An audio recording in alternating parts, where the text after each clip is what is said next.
Bueno, seguimos leyendo el libro de Sinaí en llamas, el cual trata sobre los elementos que forjaron a la Revolución Mexicana, y ya habíamos pasado los primeros dos episodios y ahora nos vamos con el número 3. Lo escribió José Muñoz Cota y el episodio 3 inicia con bandera roja con franja negra. Comenzamos.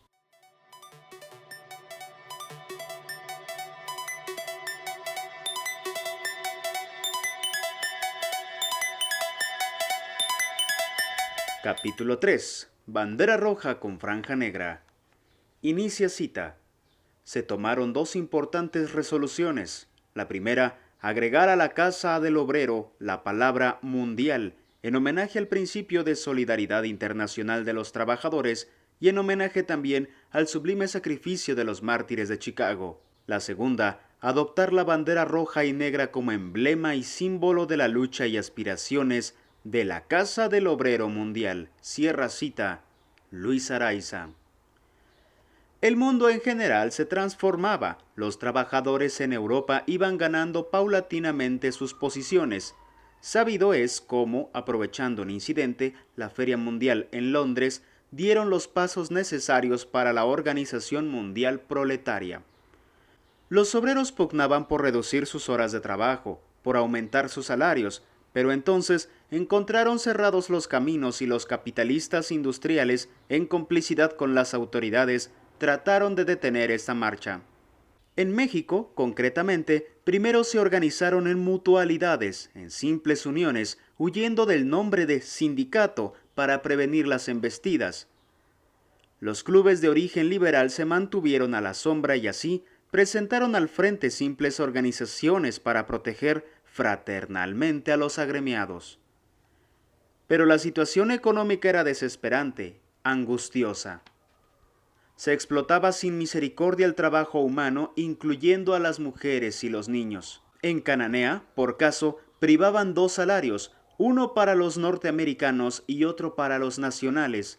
Las más pesadas tareas se encomendaban a los mexicanos. Los extranjeros estaban facultados para vigilar y castigar como capataces a los sufridos obreros. Ello trajo la huelga como señal y arma de combate, no existiendo ni remotamente el derecho de huelga. Abandonar el trabajo constituía un acto de rebeldía, punible por cuenta de la policía montada, los rurales y con la intervención del ejército. La huelga significó la primera expresión revolucionaria. Después, Río Blanco revistió el carácter de una epopeya. Multiplicáronse los episodios heroicos, los trabajadores resistieron valientemente hasta que fueron diezmados, presos, heridos. Cananea y Río Blanco no son ni las primeras ni las únicas manifestaciones del coraje popular, materialización por medio de la huelga de la rabia sorda, latido del dolor social. Hubo otras huelgas, brotes de insurrección. Un estudio de Juan Hernández Luna señala varias huelgas. La de la fábrica de San Ildefonso, el 10 de junio de 1865, con la consabida represalia de la Fuerza Armada y los trabajadores llevados en cuenta a Tlalnepantla y de ahí a Tepeji del Río. Los componentes del Club Socialista de Estudiantes, que actuó como cerebro director, quedaron de un lado, mientras que dos extraordinarios personajes, que demandan un estudio completo, Rodacanati y Salacosta, anarquista, se dirigían a Chalco a fundar una colonia agrícola. En enero de 1866, Villanueva y Villavicencio, del Club de Estudiantes, invitaron a los obreros del Distrito Textil de San Ángel a fundar la Unión Mutua de Trabajadores del Distrito de Tlalpan. Quedaron agrupados los de la fábrica de Contreras, de La Abeja, de Tizapán y de la Fama Montañesa. Los obreros de esta última abandonaron el 8 de julio de 1866 el trabajo y al día siguiente los trabajadores, que constituían la Unión Mutua de Trabajadores del Distrito de Tlalpan, secundaron la huelga. Inicia cita.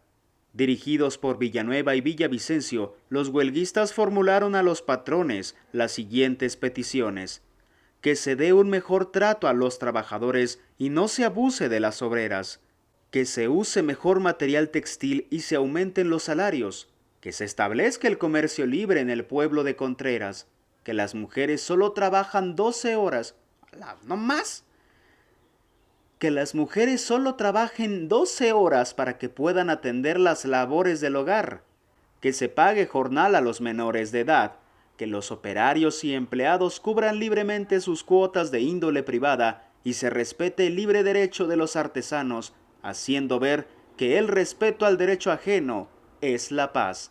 Cierra cita. Benito Juárez, presidente, falló en su favor. Este ensayo, respaldado por la erudición del autor, se menciona también a Julio Chávez y la insurrección de Chalco, pasaje tan poco conocido de quienes nos interesamos por la revolución social en México.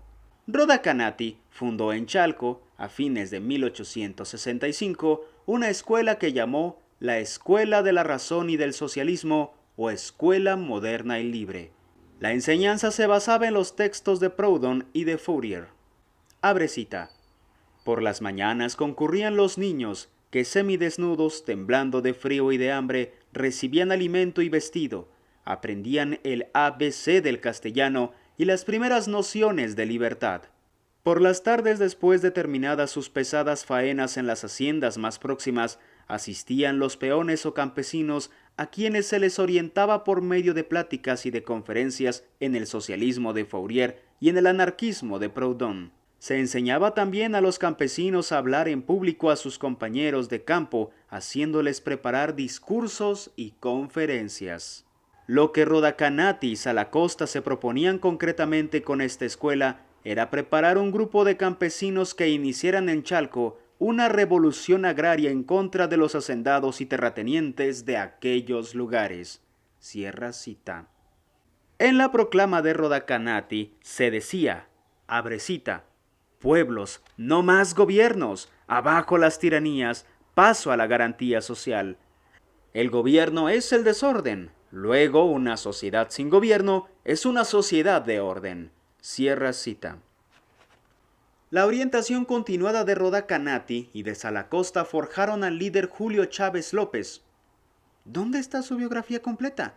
Quien ya en 1868, orador vehemente, escritor acerado, condensó así su fórmula de lucha. Abre cita. Soy socialista porque soy enemigo de todos los gobiernos y comunista porque mis hermanos quieren trabajar las tierras en común. Cierra cita.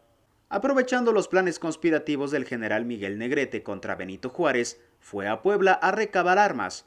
En 1869 lanzó el Manifiesto a todos los oprimidos y pobres de México, en cuyo texto, muy largo, decía entre otros argumentos, abre cita, infinidad de años y de siglos hemos caminado penosamente agobiados por el cansancio, por la miseria, por la ignorancia y por la tiranía, y el día de la venganza sagrada es con nosotros.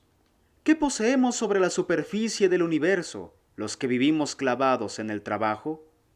¿A quién deja beneficio el sudor de nuestras frentes, las lágrimas de nuestros ojos, el dolor en nuestras espaldas, el cansancio en nuestros brazos, la fatiga en nuestros pies y la angustia en nuestros corazones?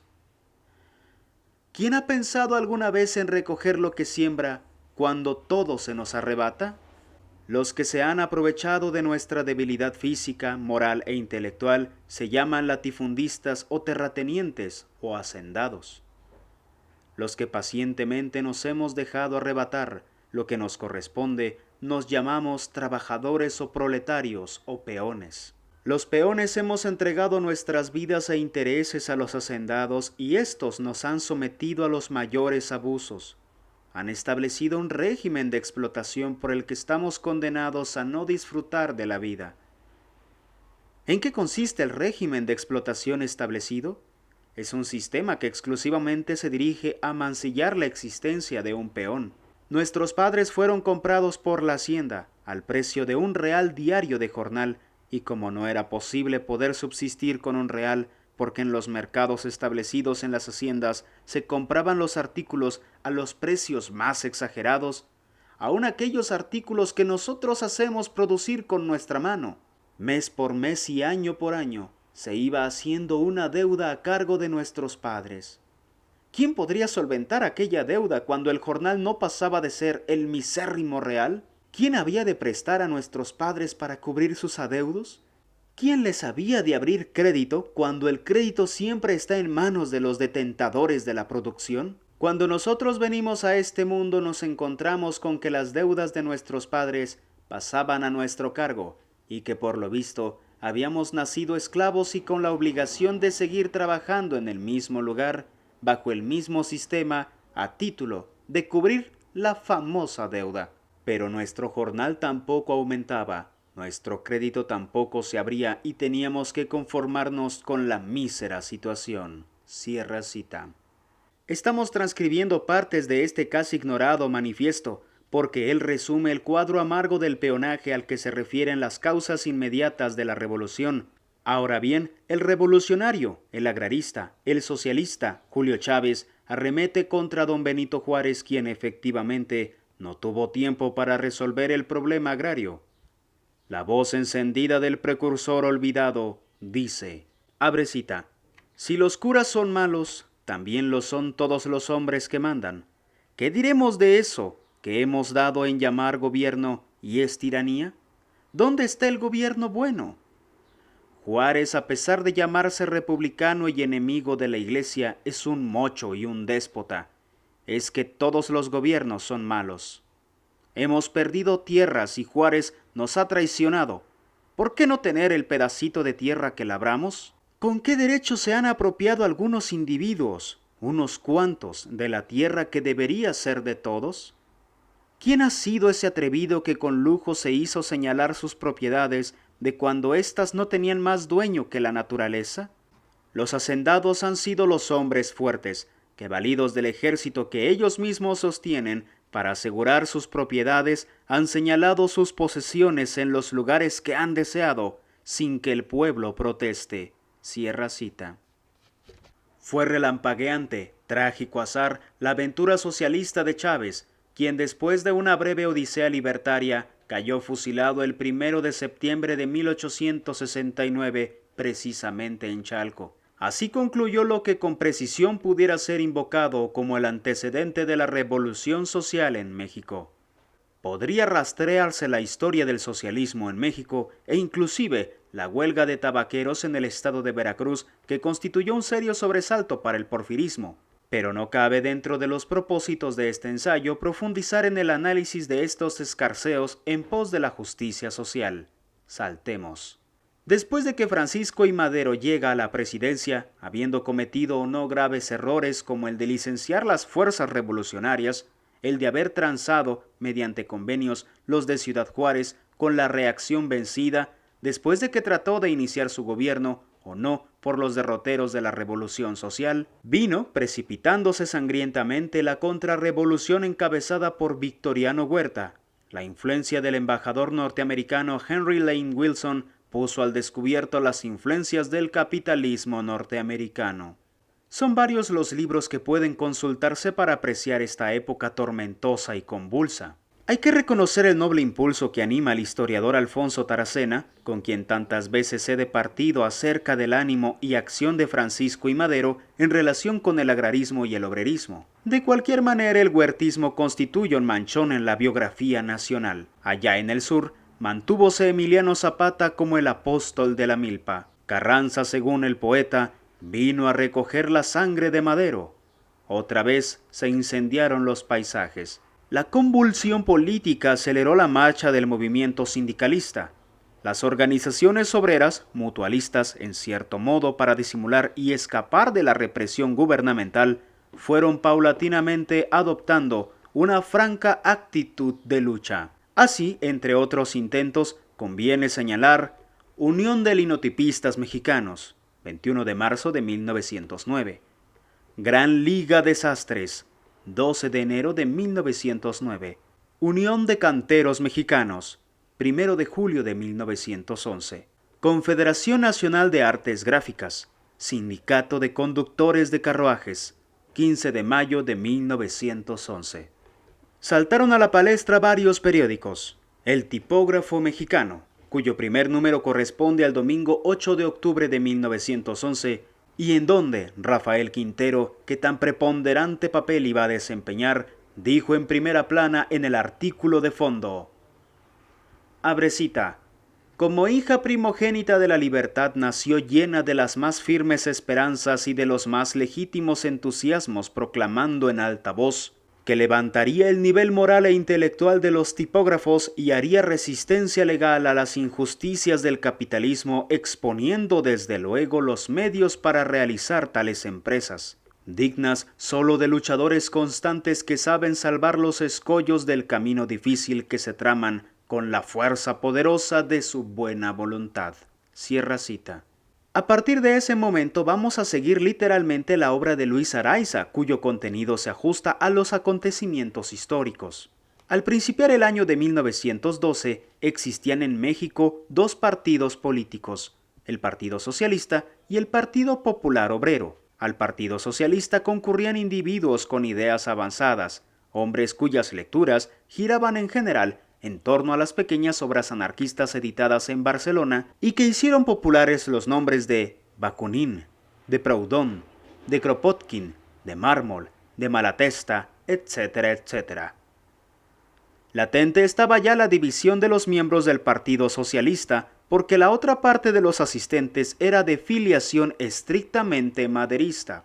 El domingo 23 de junio de 1912, en una acalorada asamblea, se escindió el partido y un buen número de miembros abandonó el recinto con el propósito de integrar un grupo radical en consonancia con sus ideas ácratas. Efectivamente, el domingo siguiente, 30 de junio, se reunieron en una casa en la Avenida de la Paz número 57, Interior 8, hoy calle de Jesús Carranza, Eloy Armenta, Luis Méndez, Juan Francisco Mocaleano, Jacinto Huitrón, Pío V Roldán, Rodolfo Ramírez, J. Trinidad Juárez y Fernando González, quienes determinaron integrar el grupo anarquista denominado Luz. Eloy Armenta era empleado, Luis Méndez, sastre, Jacinto Huitrón, metalúrgico. Respecto a J. Trinidad Juárez, el escritor Rosendo Salazar, quien también fue fundador de la Casa del Obrero, nos dice que era vendedor de carbón vegetal, el que conducía sobre un pequeño burro, ofreciendo su mercancía a lo largo de la calle. Luego llegaba a la Casa del Obrero, amarraba al asno de un pilar y penetraba tranquilamente a la sesión, donde tomaba parte en los debates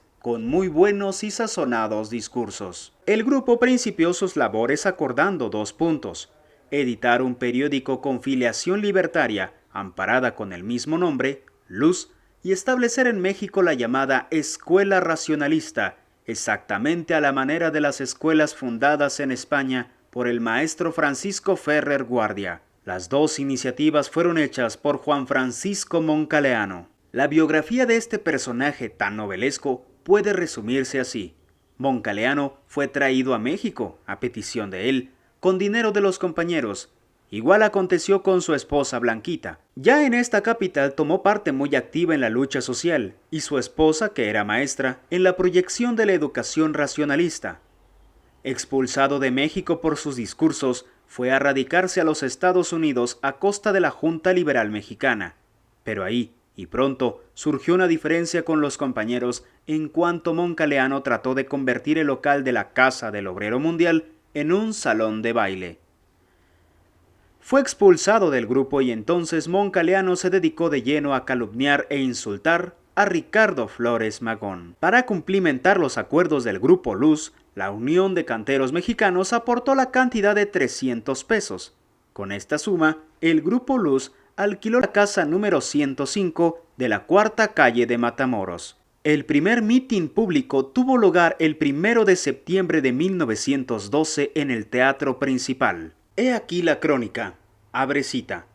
El domingo 1 de septiembre de 1912 se llevó a cabo en el Teatro Principal un mitin organizado por el Partido Popular Obrero para dar a conocer un proyecto de ley sobre accidentes de trabajo, el que dio principio a las 9 de la mañana. El ingeniero Carlos M. Peralta, autor del proyecto, le dio lectura a su iniciativa de ley, cuyo trabajo le fue encomendado por el licenciado Jesús Flores Magón, ministro de Gobernación en el gabinete del presidente Francisco I. Madero. El Partido Popular Obrero conoció con entusiasmo el proyecto de ley, y después de prolongada discusión le dio completa y absoluta aprobación. Como punto final, abordó la tribuna el licenciado Carlos Trejo y Lerdo de Tejada, procurador de justicia del Distrito Federal, quien para fundar la razón y la tesis jurídica de la ley pronunció una brillante pieza oratoria. Con énfasis, terminó sus discursos con estas palabras: «No debéis olvidar, señores, que hasta ahora solo se había escrito un capítulo,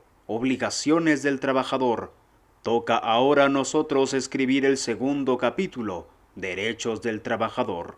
Aún sonaban los aplausos al orador cuando Francisco Moncaleano, visiblemente nervioso, solicitó el uso de la palabra, en medio de una gran confusión, pues nadie lo conocía, pero ante su audaz insistencia se le autorizó a usar la tribuna.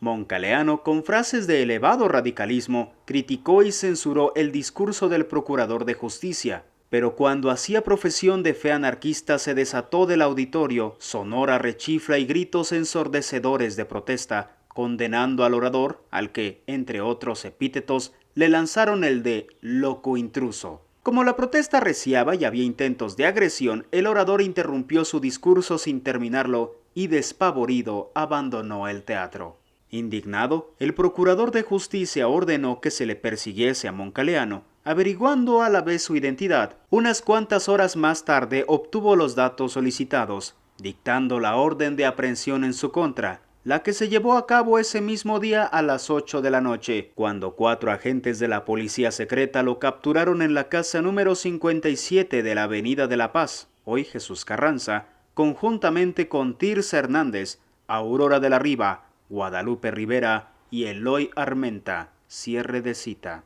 Moncaleano fue deportado a las Islas Canarias el 5 de septiembre de 1912 y los otros detenidos puestos en libertad por falta de méritos. El 7 de septiembre fueron encarcelados los dirigentes de la Unión de Canteros: Pío V Roldán, Alfonso Arteaga, Agapito León Sánchez, Doroteo Rivas, Severiano Serna, Felipe Sánchez Martínez, Tomás Pérez y Jacinto Huitrón. La libertad de estos presos coincidió con la terminación de las obras de adaptación de la casa número 105 de Matamoros. Los componentes del Grupo Luz se reunieron para celebrar la liberación de los compañeros con la asistencia de representantes de la Unión de Canteros, textiles de la fábrica linera, sastres y conductores de carruajes. 3 días consecutivos discutieron, aprobando al fin usar el local como sede de la Casa del Obrero. El domingo 22 de septiembre de 1912, la Casa del Obrero inició sus labores. La Casa del Obrero albergó en su seno, con tribuna libre, a individuos de muy disímbola afiliación doctrinal: los suboliberales, anarquistas, anarcosindicalistas, cristianos, masones, comunistas y además el bloque de políticos maderistas. El periódico Nueva Era denunció con gran escándalo y alarde de adjetivos satánicos, malévolos, disolentes, las actividades de los anarquistas que se congregaban en la Casa del Obrero. Fuera bien por esta denuncia, sea por el vencimiento del contrato, la Casa del Obrero se mudó de domicilio, con ayuda pecuniaria de los compañeros, especialmente españoles, a la casa número 44 de la calle del Estanco de Hombres, hoy República del Paraguay. El 7 de febrero de 1913 se abrieron las puertas de este nuevo centro de orientación revolucionaria. Entre los concurrentes figuraron Rafael Pérez Taylor, Jesús Urueta, Felipe Gutiérrez de Lara, Agustín Aragón, Santiago R. de la Vega, José Domingo Ramírez Garrido, Narciso J. Fernández, José Santos Chocano, Diego Arenas Guzmán, Serapio Rendón y Antonio Díaz Soto y Gama. Estos elementos pronunciaron conferencias, hablaron, discutieron, iluminaron el ambiente con sus doctrinas, cada quien en su sitio. La Casa del Obrero acordó celebrar el 1 de mayo, fecha que, como se sabe, exalta el recuerdo de Spies, Parsons, Engel y Fichers, anarquistas que fueron victimados ofrendando su vida por la implantación de la jornada de 8 horas. Para dar idea del clima psicológico, social de esta época, conviene reproducir un fragmento del discurso pronunciado por Ricardo Flores Magón en los Estados Unidos frente a un auditorio de mexicanos, el 11 de noviembre de 1911. Abre cita: los 4 sepulcros donde duermen Spies, Engel, Fischer y Parson proclaman esta verdad: la razón debe armarse, y esta otra, la violencia contra la violencia. No os crucéis de brazos, no pidáis, pedir es el crimen del humilde, por eso se le mata. Si se os ha de matar por pedir, mejor tomad, adelante. Cruzarse de brazos en la huelga pacífica es tanto como tender el cuello para que el verdugo descargue el golpe de su hacha. La libertad no se conquista de rodillas, sino de pie, devolviendo golpe por golpe, infiriendo herida por herida, muerte por muerte, humillación por humillación, castigo por castigo. Que corra la sangre a torrentes, ya que ella es el precio de la libertad. Cierra cita. La conmemoración de esta fecha de lucha social de ninguna manera es fiesta, sino duelo que se toma como pretexto para exaltar la lucha. Se organizó cuidadosamente. Era la primera vez en la historia de México que los obreros se lanzaban a la calle con este motivo. 25,000 obreros concurrieron al desfile. Seguimos los datos de Araiza en el libro ya citado. Previamente se había solicitado permiso ante las autoridades del Distrito Federal, sabiendo, como se sabía, cuál era la persecución del dispómano Victoriano Huerta. Los industriales se encontraron con la novedad de que sus obreros no concurrían a sus labores, y en cambio fuertes núcleos se principiaron a congregar frente al Palacio Nacional. Abrió la marcha la banda de guerra y de música de la Escuela Industrial de Huérfanos, luego la comisión organizadora, los directivos de la Casa del Obrero Mundial, llevando una bandera roja cruzada por una franja negra. La Casa del Obrero Mundial adoptó este lábaro a iniciativa de Jacinto Huitrón. Enseguida, un gran cartel con esta leyenda. Cita: ni odios por razas, ni división por credos. Cierra cita. El itinerario fue el siguiente. Partieron de la Plaza de Armas frente a la Catedral, calle de San Francisco, hoy Avenida Francisco y Madero, Avenida Juárez, hasta alcanzar el monumento en memoria de don Benito Juárez, lugar señalado para un gran mitin. En este mitin hablaron, en primer término, Rafael Pérez Taylor. Según la crónica, su discurso fue vehemente, con un profundo contenido ácrata. Segundo, Jacinto Huitrón. Cita: emocionado, nervioso, con gran fogosidad. Cierra cita. El licenciado Antonio Díaz Soto y Gama, quien en su arenga revolucionaria hizo un panegírico de Cristo con interpretación insurgente. El último orador, el infatigable Epigmenio H. Ocampo. Cita: joven impetuoso que se desborda en fundados ataques al clero, a la burguesía y a la reacción, criticando a la inmensa plaga de zánganos que viven, como pulpos alimentados con la sangre del pueblo al que explotan, y esquiman en sus derechos y en sus libertades. Cierra cita. Llevan un pliego petitorio dirigido a la Cámara de Diputados, donde el bloque renovador contra Victoriano Huerta los está esperando. Los diputados salen a su encuentro y en la escalinata aparecen Gersaín Ugarte y Serapio Rendón. En el escrito están fundamentadas las demandas: jornada de 8 horas, vigencia de una ley sobre indemnizaciones por pago de accidentes de trabajo y reconocimiento por parte de los patrones de la personalidad de los directivos de las uniones, sindicatos de los trabajadores. José Colado fue quien enunció los anhelos de la masa popular. El diputado Serapio Rendón, después victimado por el Chacal Huerta, quien contestó con vibrante discurso. Todavía los manifestantes fueron a rendir homenaje al héroe de Nacosari. Hay que referirse también al enorme mitin de propaganda que debió haberse celebrado en el Teatro Lírico el día 25 de mayo de 1913. El gobierno prohibió la apertura del salón. La muchedumbre, arremolinada frente a las puertas cerradas, optó por dirigirse al hemiciclo al Benemérito de las Américas. El acto se caracterizó por el tono subido, acalorado, trepidante, con que se expresaron los oradores sin importarles el peligro que corrían. Irrumpe Antonio Díaz Soto y Gama, quien condena con su verbo la dictadura huertiana y condena el asesinato de Francisco y Madero. Exhorta, para concluir, al pueblo para que siga la lucha contra los esbirros y reorganice el Partido Socialista. Pío V Roldán. Cita: la burguesía nos llama malhechores porque, en un fuerte anhelo de reivindicación social, pretendemos abandonar el estado de sufrimientos en que hemos vivido por largos y prolongados años. porque reclamamos el justo derecho que tenemos para disfrutar la alegría de vivir.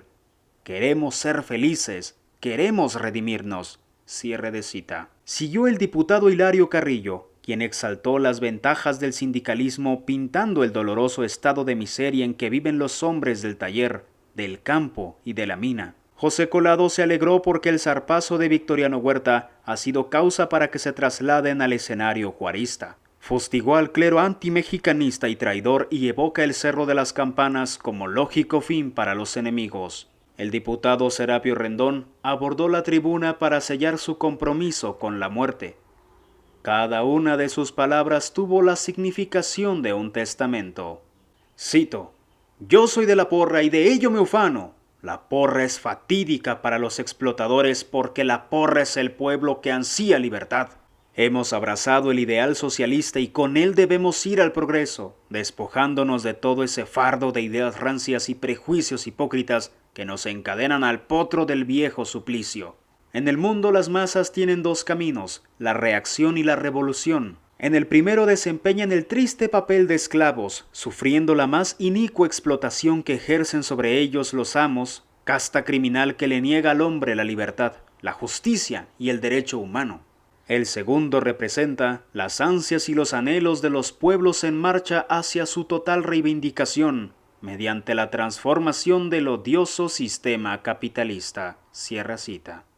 Las estrofas de la Internacional y de la Marsellesa rubricaron el apoteosis de esta asamblea libertaria.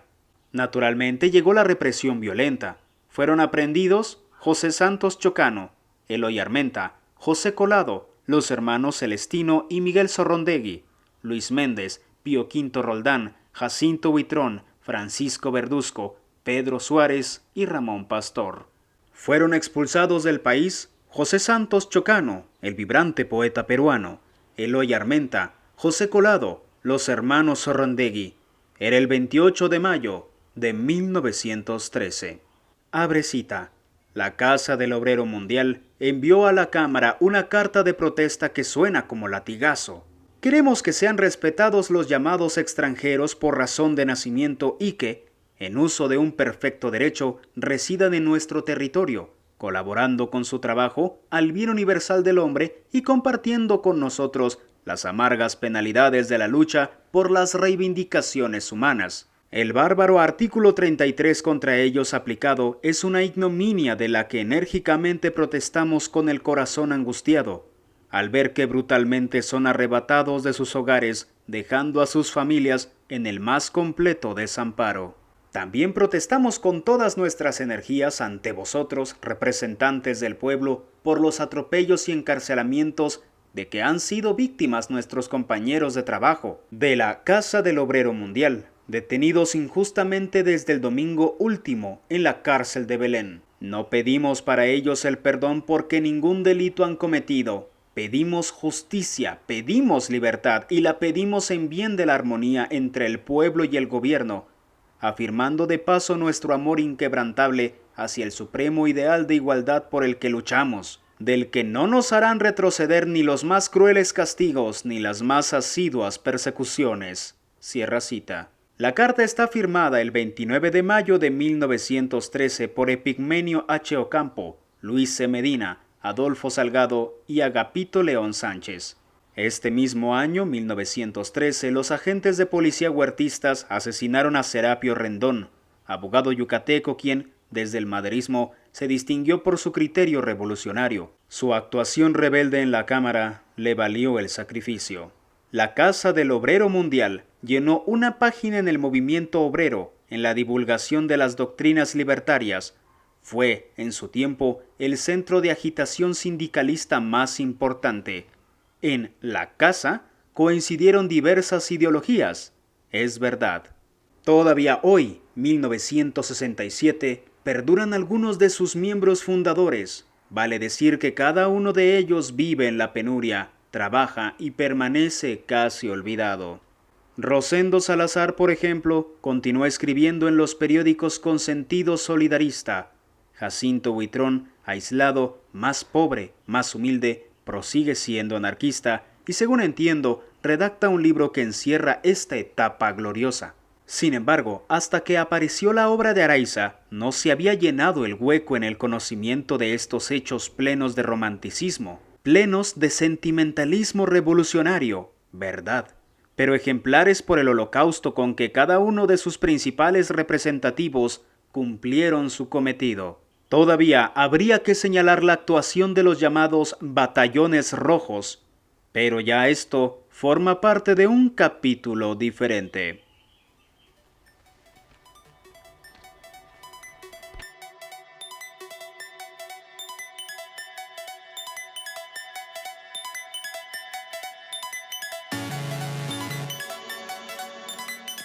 Capítulo número 3. Bandera roja con franja negra.